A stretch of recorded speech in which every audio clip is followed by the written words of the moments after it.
It's a real thing. So if anybody was ever to question why you are smuggling cherries, it's because you did if you took more than one bag of cherries out of the Okanagan.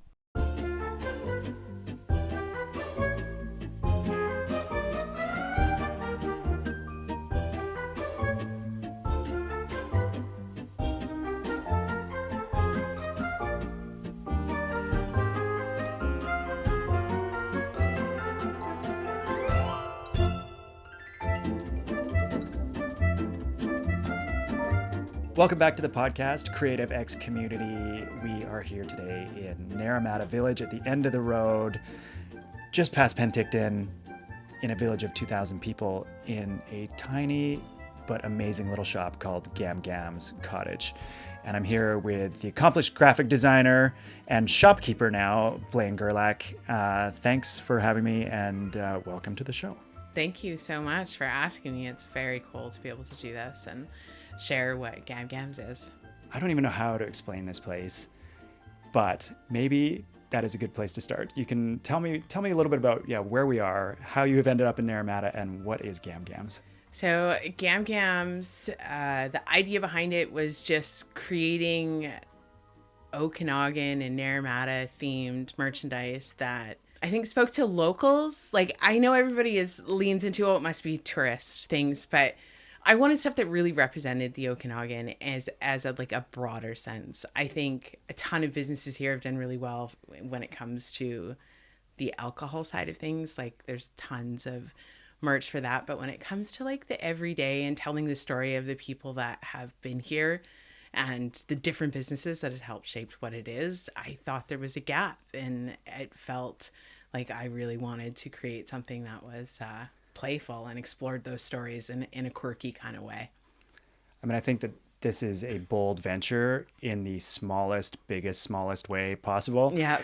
And I mean, the first time I saw or became aware of you, I was driving down the road and I saw a giant Campbell's soup can just like out here on Naramata Road or on Robinson Road. And I thought, what in the heck is that? And it was just immediately kind of drew my attention. And then I started to see the merch around in some of the other shops as I was going around. And then I had to sort of discover this a little bit. Like, I have to get there. And so when I came in, finally, it was, I mean, I guess to describe it as a souvenir store would be somewhat accurate, but not really accurate at all. Totally. Because what you get here is, celebrating local culture, but in the strangest way possible.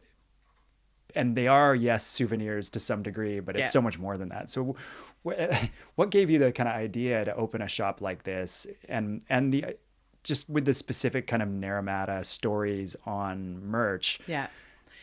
The start of it was probably a few years ago. I went to go speak at a conference, and I was on a panel with other artists and creators, and I wanted to bring them something from the Okanagan. I was crossing borders, so I wasn't bringing alcohol. That wasn't coming with me. I couldn't bring fruit, obviously, same reason. And I went looking for the quirk, and I couldn't find something that I felt was going to speak to an artist from somewhere else that spoke to what the Okanagan was.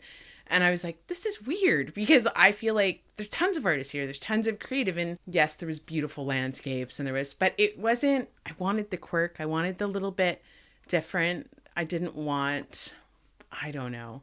I guess I wanted the unexpected, and I didn't find it. And at that point, I started illustrating. Last year, I actually ran the shop out of a shed. So it was the tiniest little shed, and it was kind of like the test to see if I was right. Is it just me that wants this quirky storytelling kind of merchandise, or do other people want it too? And I saw enough that I was like, okay. So I approached the Courtyard Suites over the winter, and they said yes. And last summer was the first summer with Gam Gam's here right in the village. So, well, I think what's interesting about it is that, I mean, it is so localized, the stories, and obviously like kind of eclectic in both feel and message, and, playing on some of the things that maybe the unspoken things about Naramata from a local's perspective or from a tourist perspective, which is kind of fun because a lot of people just don't want to say things out loud. They don't. Yeah. But this is in a real playful kind of way that I don't know how you could not like it. Totally. And it's poking a little bit of fun, But when I say sort of bold, I mean, it's bold in the sense that, yeah, it's taken some gusto to really like, Yeah. Playfully make fun of the community in some way, Yeah. but also celebrate it. Totally. And also to just the sort of, I mean, Naramata only has 2,000 people that live here year round or something like that. It's not a huge place. And even the vacation draw here is relatively small to some degree. So to kind of open a shop, like a physical bricks and mortar store, even though it's small, with such a narrow niche is, I think, a really bold move. And like, what was it sort of an, if you build it, they will come? Like, do you think that was, or what gave you the kind of guts to just go for it? I did it with fear. Like I wasn't sure. Like there's no way that I could say I walked into this and I knew it was going to be amazing. Like that was not the case. My husband thankfully was more confident than I was that it would do well. I just really wanted to see it. Like that was it. Like it was truly just passion. I just wanted to see it. And I felt like if I was going to get people to come to Naramata to shop here to see it, I had to give them something that was worth traveling to. So it couldn't just be another shop. It had to be a little bit different. I had to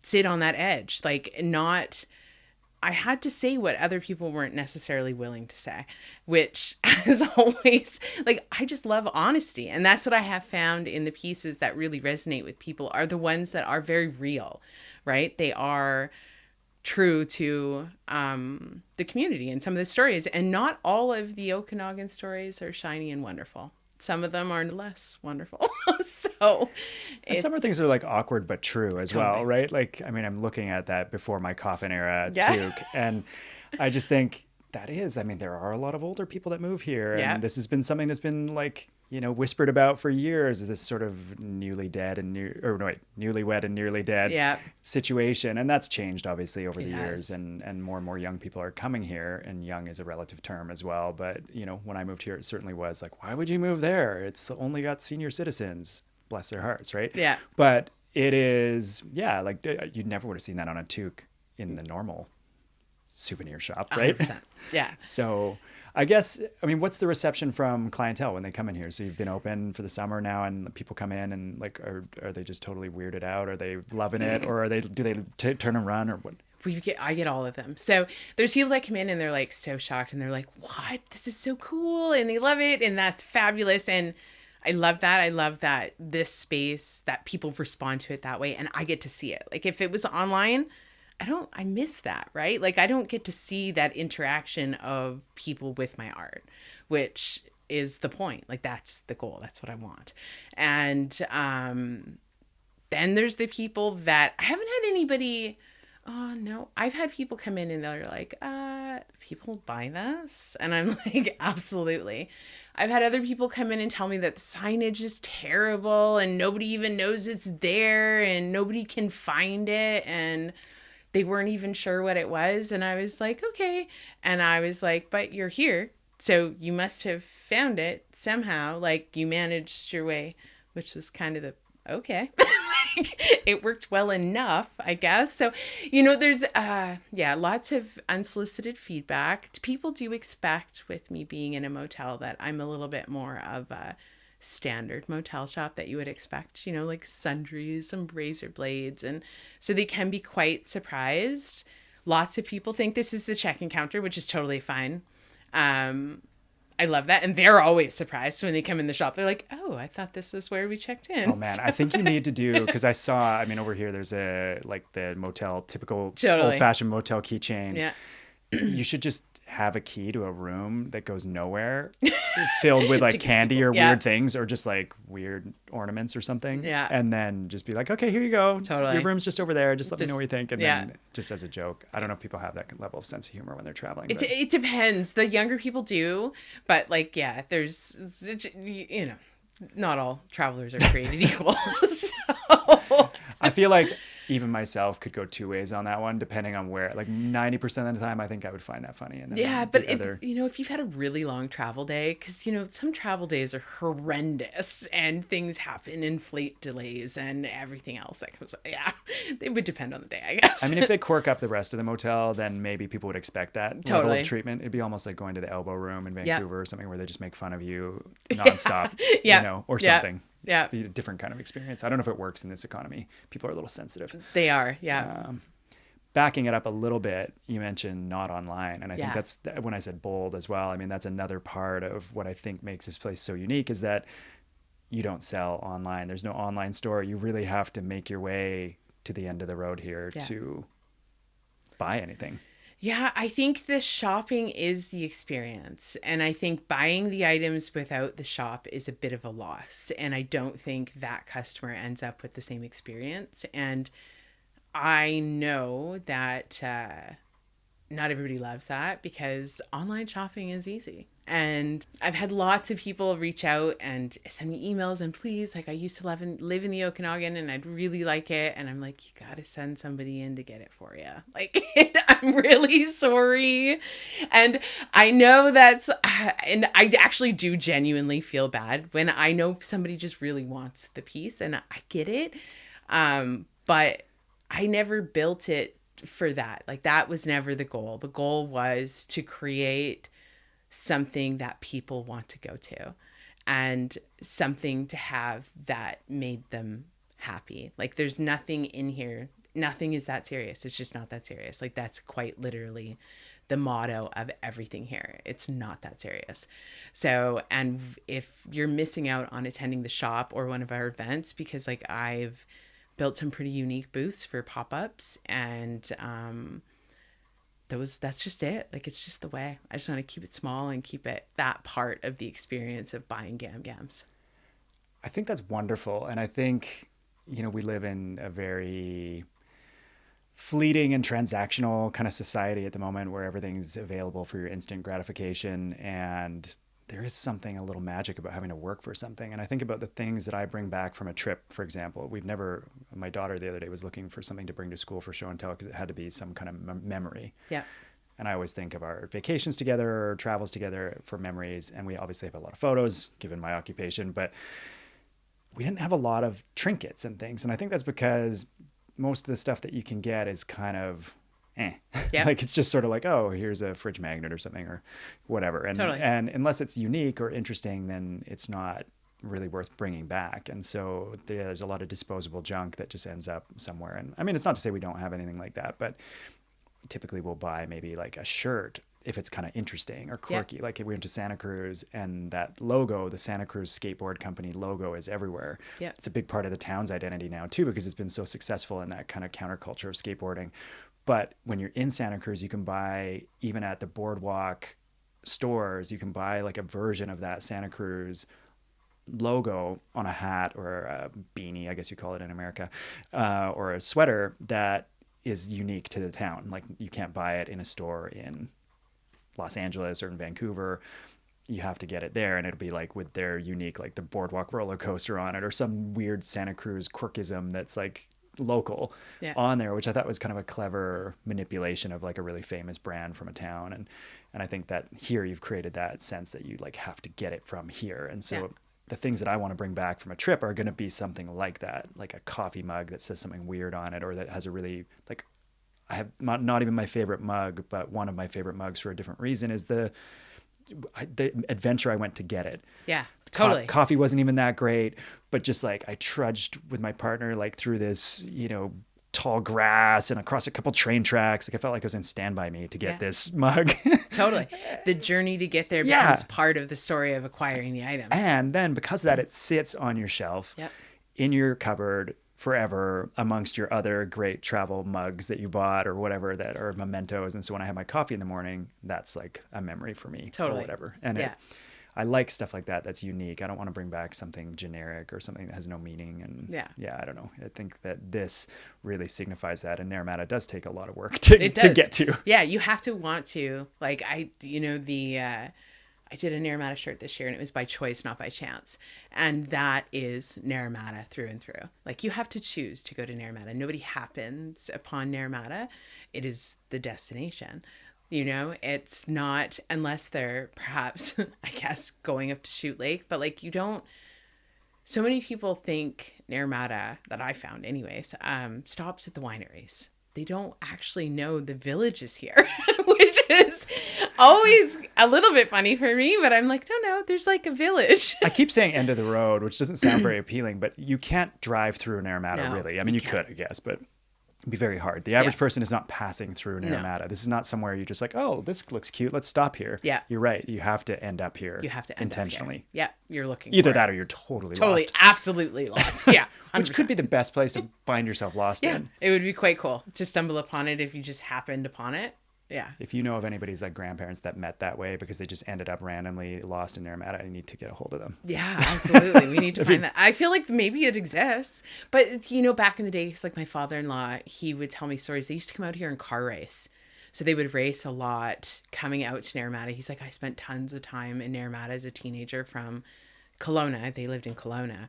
And he said he would race out here, and they'd come out to the gas station that once upon a time was here and fuel up and go race their cars. And I was like, okay. Well, and the weird thing, and like that's not a totally unlike My American Cousin kind of story where it feels like Naramata was, the whole media presence of Naramata is basically like about falling in love with one of your relatives. Totally. Yeah. But on a different note, I mean, here we are, but I think we need to rewind a little bit because you're obviously a super talented designer. And when we met, we talked about kind of how you ended up with this idea born of many years of toil doing other types of work. Yes. So tell me a little bit about your design career, where it started, and then, you know, maybe around when it started to change that you really just were like running for the hills and making gams. Yeah. So initially I was traditional artist, like paper pencil, and then self-taught into graphic programs when I had my two youngest kids. That was a journey. They're not simple to learn. Like, I would say it took me years before I even felt confident enough to do the most basic of things. So now that was 12 years ago. So, and after I got a little more confident, I started taking on some freelance projects here and there. And that was terrible for a creative person. And, you know, not all bad. I will say I had some good clients, but they are few and far between. The truth is, what I found when I was doing it is that people get so close to their brand and they take it very, very seriously. And it's not that I didn't take it seriously. It's that I could see things that were maybe the next step.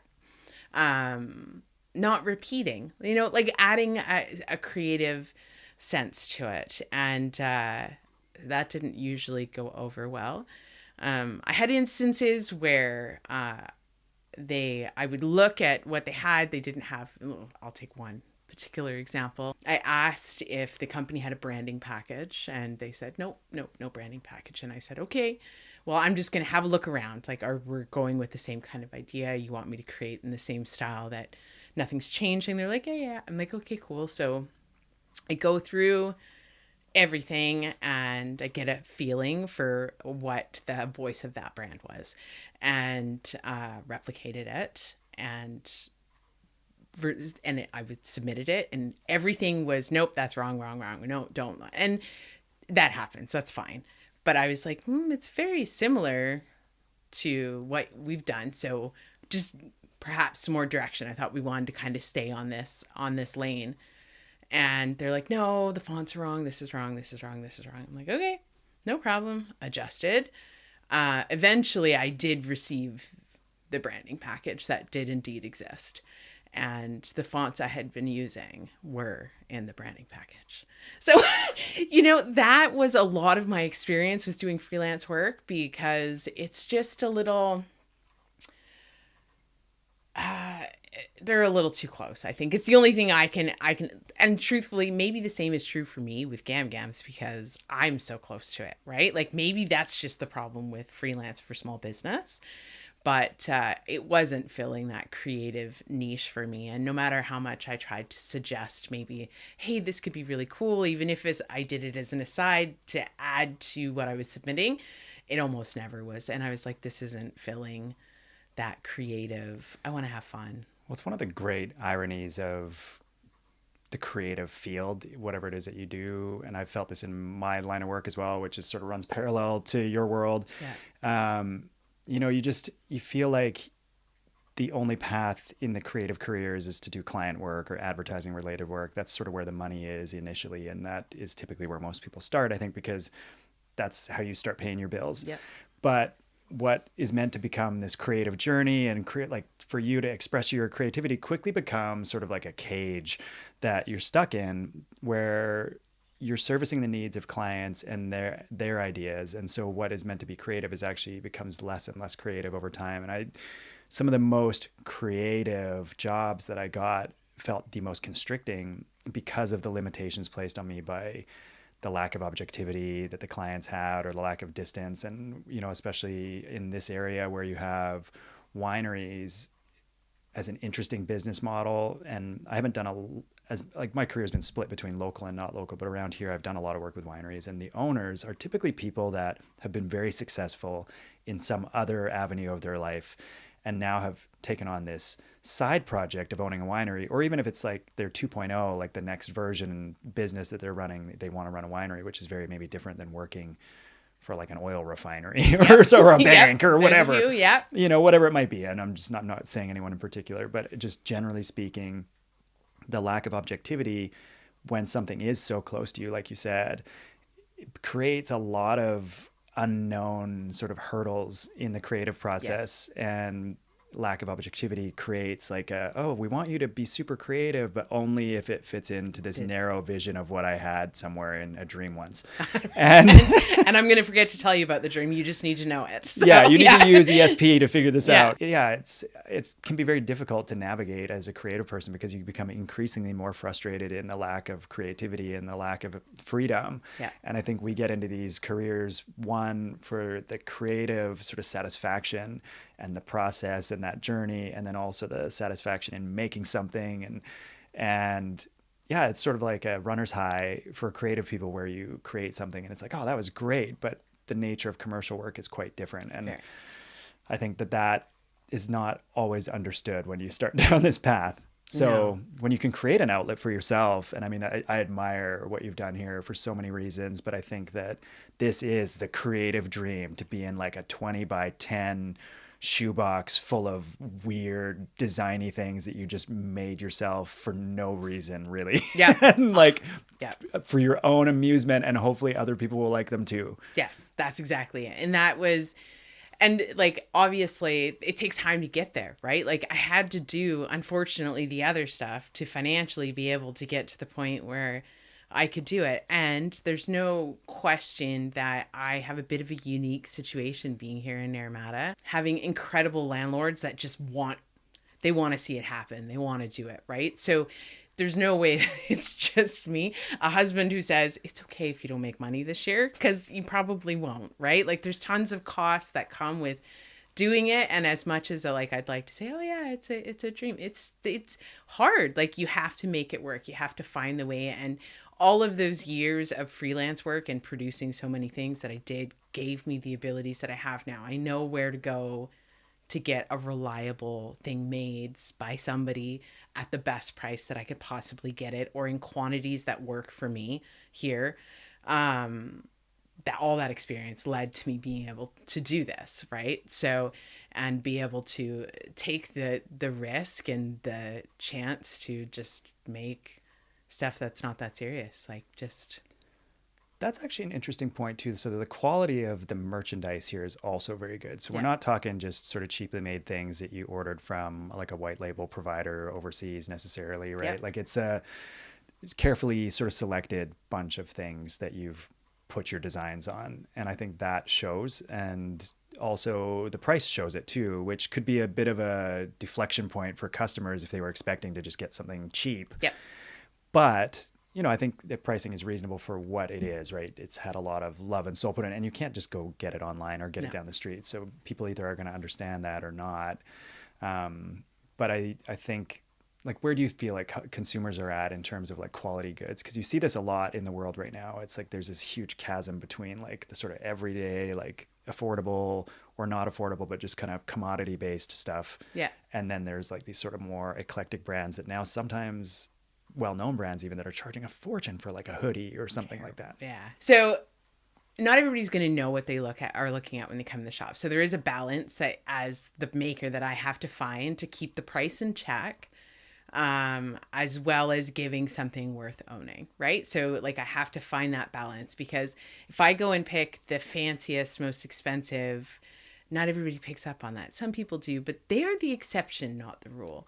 But yeah, I've just tried to do just that, like, and be very mindful of the things that I want to bring in here. So I don't want to manufacture overseas. I've done it. It's not part of the vision that I have right now. As a creative, some of that can be really hard, because being able to make anything, even just if I go North America wide, forget Canada, let's go North America, it's quite limiting. So something I don't make that you won't see in here that people would expect to see is an enamel pin, because an enamel pin actually cannot be made in Canada or the US. Everything is manufactured in China. I know that because I've done it. Like I've done all of these things, and I know all. So it becomes a little bit more difficult when I'm trying to so intensely stay focused right here in North America. But the t-shirts, for example, the t-shirts I use are 100% US cotton. They are a fair wage shirt all the way through, and I'm still selling them less than a lot of other creators that are using blanks that are not that, that's their journey. And the truth is, if I was wholesaling or selling online, I would have to increase those prices beyond what I do now. But that's kind of the reward for making the effort to attend the shop. It helps me keep some of the pricing in check, because I don't have to account for all of those extra losses that you need to when you're selling in that way, or if I need to leave room for a business to also be able to mark it up and still be able to get my margins. I'm still able to support local. All of my shirts are printed locally, so it's not just me, but it's screen printers here in the Okanagan who print them all, and still have a reasonably priced shirt in comparison to other businesses, because I chose for this business not to make the choices that cause me to have to increase my pricing.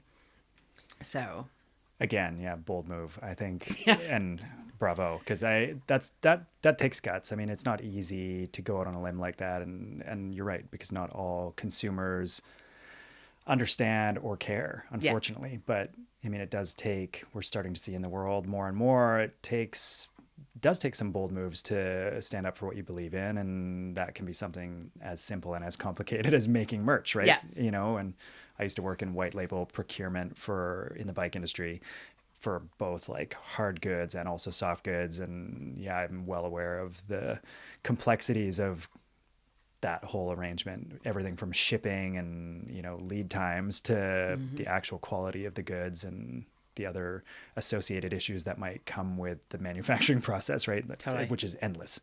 So it is, and midnight phone calls because of time differences and all of the chaos that ensues when a shipment is lost or damaged in transit. Right. And yeah, it's potential. Like, I wouldn't rule it out. It's just something that I would rather not. So to this point, I've avoided it, and I hope to continue to avoid it. I guess, yeah, it's not, I mean, that's one of those things that never say never. And there are, sustainable and well-made goods overseas that exist. Absolutely. 100%. Yeah. But there is something to be said for keeping it really local. And especially when you have this kind of, this vibe and that sort of message and kind of brand ethos I think it's cool. Totally. And I think it means more when you come to Naramata and you can, pick up some Gam's goods, and you also can feel good about them. Yeah, absolutely. Like right now I'm fighting the good fight, because there's a hat manufacturer I really love, like adore, and they do a lot of the most popular Okanagan hats are made by this company. And I know they are because I can tell.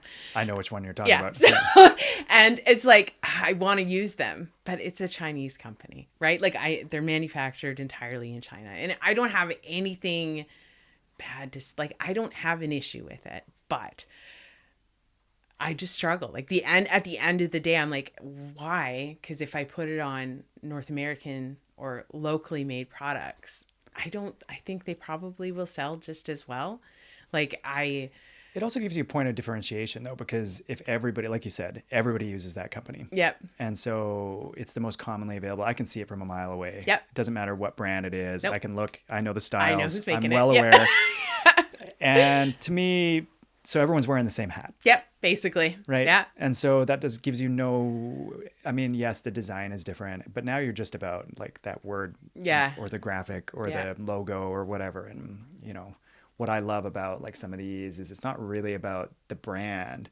Yeah. And I think this is like a different branding conversation, but I love when there's something that's like unique on a hat, like this cat, and it's like somebody's going to ask me about that. Yeah. And then I'm going to have to tell them where I got it. And there's a whole story behind it. But if you had just stamped your website on the side of it, 100%. I wouldn't wear it. Yep. And then 2, that conversation's over. Yeah. That's the other part is almost nothing is branded, like nothing, and intentionally, like that's not a mistake. Like obviously it makes sense to have my brand on things, but I so believe in the organic growth of growing what Gam Gams is, that the reason why somebody knows is because they were told by somebody who loved what they found. And I think that will grow it and it will be just fine. And perhaps that's maybe a romantic idea, and that I don't feel like I need the big Nike swish across everything that I create. But I think the experience of coming here and having this is enough to make people want to talk about it and share it. And that's been my experience so far, truthfully, is that people are like, we seen one of your shirts. We seen somebody else wearing your shirt. And it was like, they were friends because they both knew about Gam Gams. And I was like, that's so cool. So yeah, I love that side of it too. And have intentionally kind of kept branding to a minimum instead of being like, this is from Gam Gams. There's got to be a whole troop of people like me that just absolutely hate wearing logos. Yeah, I bet I'm all for like, if you got a cool shirt, I will buy it. Yep. But don't put your swoosh on. I shouldn't say that. Yeah. You're going to get sued. Don't put your logo on Don't it. put your logo. Or whatever. Yeah. Whatever the thing is. Yeah. Can I buy one of these hats? Yes. Okay, hang on. In my last season, this is going to be my size. Are they one size? They're all one size, yeah. So in my last season of this, I wore a cool local hat from like a different local brand, for every episode. But then this season I ran out of hats. Oh, no. There we go. Here we go. I'll continue the theme for season 2. Plus, like when you have this much hair, it's, you need something to keep your head warm. Yes, indeed. Yeah. Plus, we have a crazy cat at home right now. So this is a good theme. It'll be popular Crazy with cats my are kids. entertainment. They are. They're actually insane. They are. I had one. She tried to murder us constantly. She would like hide around corners and like jump at us. And she was not nice. No, this cat is, I think he's stopped trying to kill me now that he seems to be going outside. Oh, and maybe he's killing other things. But he's been a handful. Yeah. Today not so bad, but usually I'm like covered in like scratches, like savage beast. Anyway, and then because we have this cat theme going, my partner in crime yesterday went to the cat cafe in Kelowna for some reason. Oh, we were going to go there when we were in Kelowna a couple of weeks ago. And my daughter was like, come on. My husband's like, I don't know how I feel about it, to be honest. But cool. Yeah. Yeah. Yeah, maybe I'll wear my hat there. I'll tell them where I got it. Yeah, totally. Well, also, I guess maybe we should talk a little bit about just, the name Gam Gams. I had never heard, apparently it is actually fairly common use of this term for relatives, but maybe you can explain Gam Gams to me. Where did the name come from? And so the idea, she wasn't my Gam Gam, she was my gran. but she was very much her.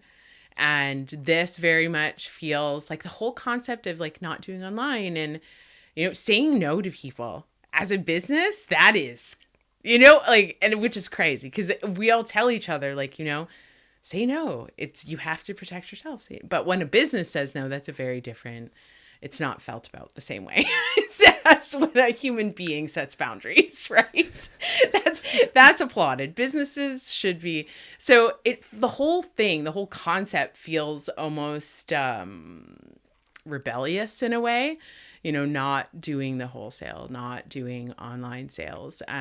Although I do think I might dabble into wholesale a little bit for some things, but regardless, that's my grandmother. She just didn't care, right? Like, she was very much who she was, and she was going to do what worked best for her. And this is what works best for me. And this is where I get the most joy out of creating things. So, and it's not about how much money I could earn, and would I earn more money if I did some of those other things? Probably.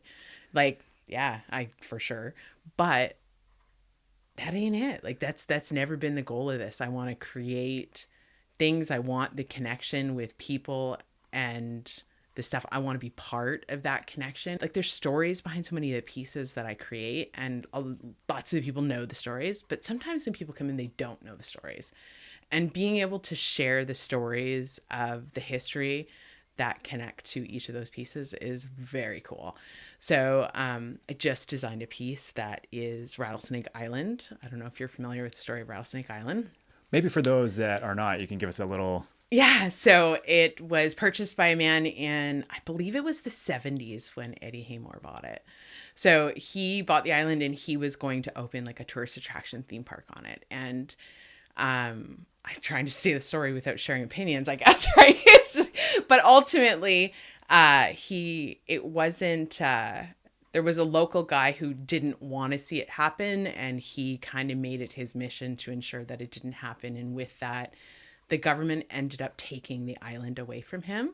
So he had started construction, it got shut down. Like, still, if you go to Rattlesnake Island, just off Peachland, there's like concrete left from where the putting greens and stuff were going to go. Like, he was going to boat people across the lake, etc. And the government took the land, and he ended up like, it's such a long, you have to look it up, the true story. I'm not doing it justice, I assure you. But at the end of the day, Eddie ended up suing the government, and he won. Like, they did have to repay him. It was seen as, the government did not act in a way that they should have. They created rules where rules didn't exist to try and shut down this vision that he had for this island. And he never got his island back. So I did a shirt that says Rattlesnake Island and the shadiest greens in the Okanagan. So that, I think, very much represents what Gamgamsey is. Like, it's an acknowledgement to what is here, and maybe just on the edge. It's not offensive. It's never vulgar, but it just kind of says it. It just says it. It just puts it out there. Little tongue in cheek. Yeah.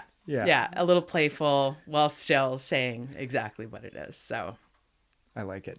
How has the local reception been? Like, one part of this podcast has been about community, and we talked a lot about Naramata in general, but just, how do the locals receive the stories that are here? That's, I think, my favorite part. Like, I love when anybody loves it, but man, the locals bringing their guests here, that has been like the kindest. They're like, no, okay, we have people in town, so we'll be by Blaine. And I'm like, amazing. This is where they want to take people to show them. And the stories behind the pieces and some of the history that even they weren't familiar with. Like, there's so much weird little nuggets of history. I do a lot of reading on the things that have gone on in the Okanagan, and some of the families that have been involved in building some of the businesses, etc., that have really created the space that we know today as the Okanagan and the communities that we know. It's been cool, and the response has been really good. Like, I'm sure it's not for everybody. Like, I'm sure some people would be like, and not appreciate it, which is fine. It was never meant for everybody. It was meant for those who loved it. And if you love it, cool. Like, that's good. That's awesome. But the ladies of packing houses bribing inspectors with cookies, that's a piece of history that everyone's like, what? And I'm like, yeah, they would leave cookies like on top of the apple crates so that the inspectors wouldn't reject them, and they would pass through and they wouldn't have to repack the apple crates. Like, that's a cool little piece of Okanagan history that most people don't know. Why would you know that, right? Like, it's like, okay. So, or that you couldn't take more than 2 bags of cherries out of the Okanagan. It was considered smuggling. There was police. There was, that's another one that people are like, really? No, really. Yeah, that's true. So there's tons of it. There's so many little fun little nuggets of history in the Okanagan that I think are just a fun to recreate in a way that people can really engage with history, as well as some fictitious things that are just totally made up and just fun, and get to know the community even better. I mean, part of it is probably making new stories too, right? So I like that. Yeah, totally. Well, I love it all. I think you've done just such an amazing job. If people want to find you, obviously they have to come here. Yes. So maybe you can tell us a little bit about how they might do that, and then also just online in the limited capacity they might be able to enjoy your work on the internet. Where would we find you? So on the internet, just Instagram, Gam Gam's Cottage on Instagram, and then the shop is at 365 Robinson, which is right in the heart of the village of Naramata. Currently running May long weekend is when the shop will reopen for the year. And probably right through December next year. So we should be open, and hopefully following year, actually year round, which is big cheer for Naramata that it would be actually possible to keep it open all year round. So that's the goal for 2027, is to actually be here for 12 months of the year and just shift as you go. This year I did a little bit of Halloween and Christmas, and next year we'll do even more. So it's been really fun. It's been really cool. Every season something a little different. Very cool. And so I would say it's definitely worth making the drive here to the end of the road to come check out Gam Gam's Cottage. So thanks very much for having me, and thanks so much. We'll be back here in the summer soon. Yes, absolutely.